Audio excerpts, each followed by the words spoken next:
Hello viewers, अस्सलाम वालेकुम। आज हम लोग बनाएंगे आपके लिए सौंधी कढ़ाई। इसके लिए हमें चिकनाई वाला गोश्त चाहिए हड्डियों के साथ। हाफ़ के जी हमने गोश्त ले लिया है।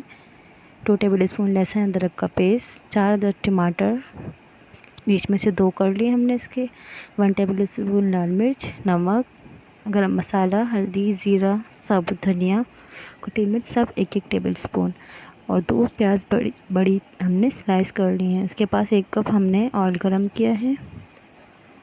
इसमें हम प्याज शामिल कर देंगे। प्याज को हम थोड़ा सा कलर चेंज होने तक फ्राई करेंगे। इसको हमें बहुत ज़्यादा कलर ब्राउन नहीं करना, इसको हमें सिर्फ हल्का सा फ्राई करना है। 2 से 3 मिनट तक हम इसको फ्राई करेंगे। ज़्यादा बारीक प्याज कट नहीं करने, क्योंकि हमें इसकी ग्रेवी चाहिए और ग्रेवी के लिए थोड़ा मोटा प्याज होना चाहिए ताकि वो जल्दी से गोश्त के साथ साथ घुल जाए। अगर हमने इसने ओवर कुक किया तो फिर ये अच्छे से घुल नहीं सकेगा गोश्त के साथ। अब हम इसके अंदर गोश्त शामिल कर देंगे।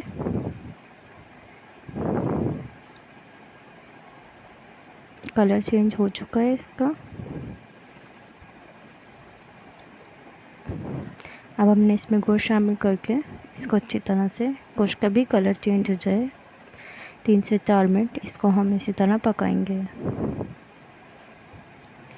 गोश्त को तेल के साथ फ्राई करने से गोश्त का टेस्ट बहुत ही ज़्यादा मज़ेदार आता है, और गोश्त की हीक और कच्चापन भी निकल जाता है, और गोश्त जैसे पनियाया होता है वो भी नहीं होता।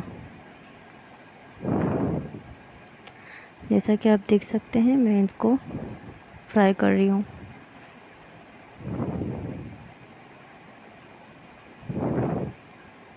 जैसे ही गोश्त अपना कलर चेंज करेगा, हम इसके अंदर लहसुन अदरक का पेस्ट शामिल कर देंगे।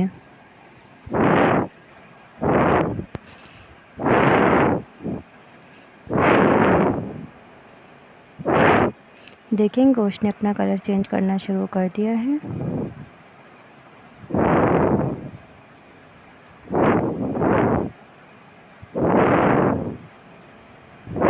आप चाहें तो इसे प्रेशर कुकर में भी बना सकते हैं, उससे टाइम कम लगेगा और जल्दी बन जाएगा।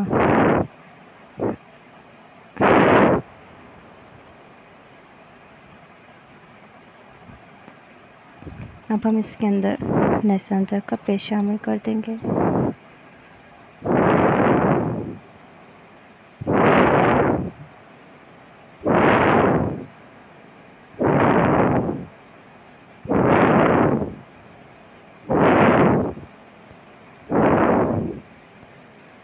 फिर इसको अच्छे से मिक्स करेंगे। बहुत ही मज़ेदार लहसुन अदरक की खुशबू आ रही है। जब भी आप लहसुन अदरक का पेस्ट इस्तेमाल करें, कोशिश कीजिए हमेशा ताज़ा पेस्ट इस्तेमाल कीजिए, क्योंकि इसकी स्मेल और उसका जायका बहुत ही डिफरेंट होता है। रखे हुए पेस्ट से अक्सर खाना में वो जायका नहीं आता जो कि ताज़े पेस्ट से आता है।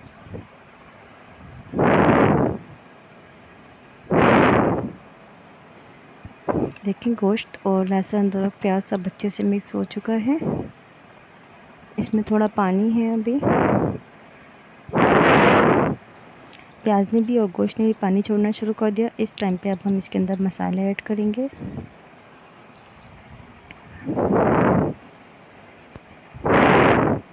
अच्छी तरह से मिक्स करेंगे।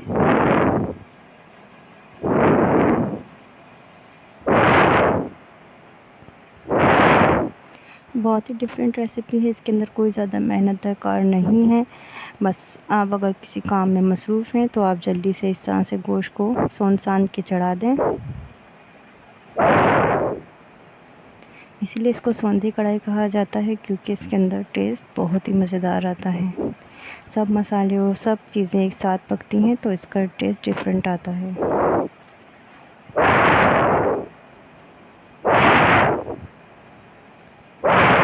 अब इसके अंदर जो हमने टमाटर कट करके रखे थे 4 से 5 अदद, ये आपके ऊपर डिपेंड करता है आप कितना इसका टेस्ट को पसंद करते हैं। अब हम इसको बीच में से कट किए हुए टमाटर नीचे साइड की तरफ रख देंगे, चारों तरफ फैला देंगे, मगर इसको हम मिक्स नहीं करेंगे। अब हम इसके अंदर 1 से 1.5 गिलास पानी शामिल करके ढककर हल्की आंच पर पकाने रख देंगे।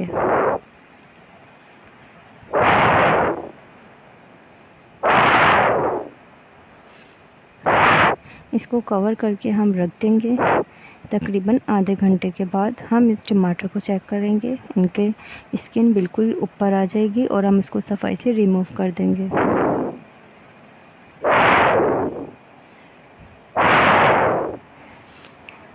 आधे घंटे बाद हमने इसको चेक करना है। देखिए गोश्त का पानी खुश्क होना शुरू हो चुका है और टमाटर की स्किन बहुत ही सफाई से निकल रही है। अब हम इसके छिलके अलग कर लेंगे और इसको फिर दोबारा के लिए ढककर हल्की आंच से पकाएंगे। ये बीफ है, इसी वजह से इसको गलने में टाइम लगेगा। कम से कम 1 घंटा हमें इसको हल्की आंच पर पकाना है, जब तक कि गोश्त अच्छी तरह से मुलायम ना हो जाए। अगर आप लोग प्रेशर कुकर में इसको बना रहे हैं तो 20-25 मिनट के अंदर आपका गोश्त गल जाएगा। ये देखिए स्किन रिमूव कर दी हमने इसकी। अब हम इसको ऐसे ही कवर कर देंगे। अब आधे घंटे के बाद हमने इसको चेक करना है। देखें टमाटर, प्याज और लहसुन अदरक सब कुछ अच्छी तरह से मिक्स हो चुका है। इसके अंदर थोड़ी बहुत ग्रेवी बाकी है। देखिए गोश्त को चेक कर लेते हैं। गोश्त बिल्कुल हमारा अच्छे से गल चुका है।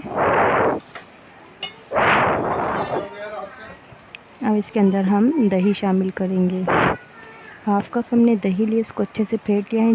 जब भी आप लोग दही किसी भी सालन में ऐड करें तो हमेशा इस बात का ख्याल रखिएगा कि चूल्हा इसका बिल्कुल स्लो होना चाहिए। वाइट चीज़ आप कोई भी किसी भी सालन में ऐड करें तो उसका स्लो फ्लेम पे अगर आप डालेंगे किसी भी चीज़ को तो उसका फ्लेवर बहुत ही मज़ेदार आएगा। इसको 2 से 3 मिनट के लिए हम स्लो फ्लेम के ऊपर पकाएंगे। थोड़ी सी अदरक शामिल कर देंगे, थोड़ी सी हम बाद में डालेंगे।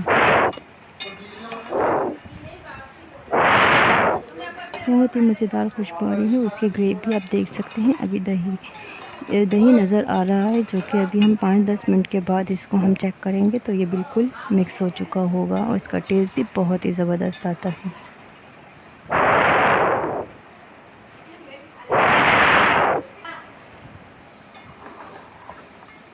अभी हम इसका ऑयल आने का इंतज़ार कर रहे हैं। अभी देखें इसमें ऑयल नहीं आया है, यानी कि अभी ये तैयार नहीं हुई है।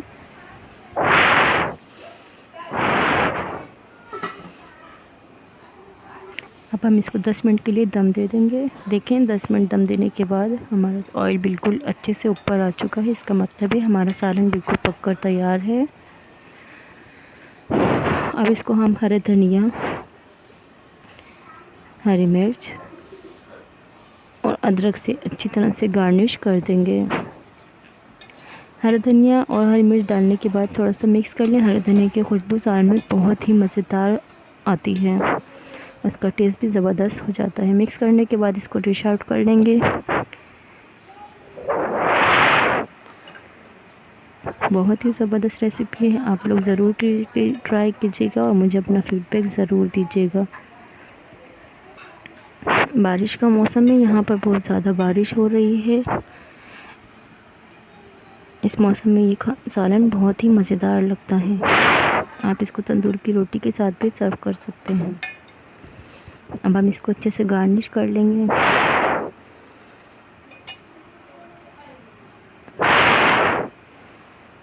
अगर आपको मेरी वीडियोस अच्छी लगें तो प्लीज़ लाइक, शेयर और सब्सक्राइब करना ना भूलिएगा और कमेंट ज़रूर कीजिएगा कि आपको कैसी लगी। मिलते हैं आपसे नेक्स्ट वीडियो में। अल्लाह हाफिज़।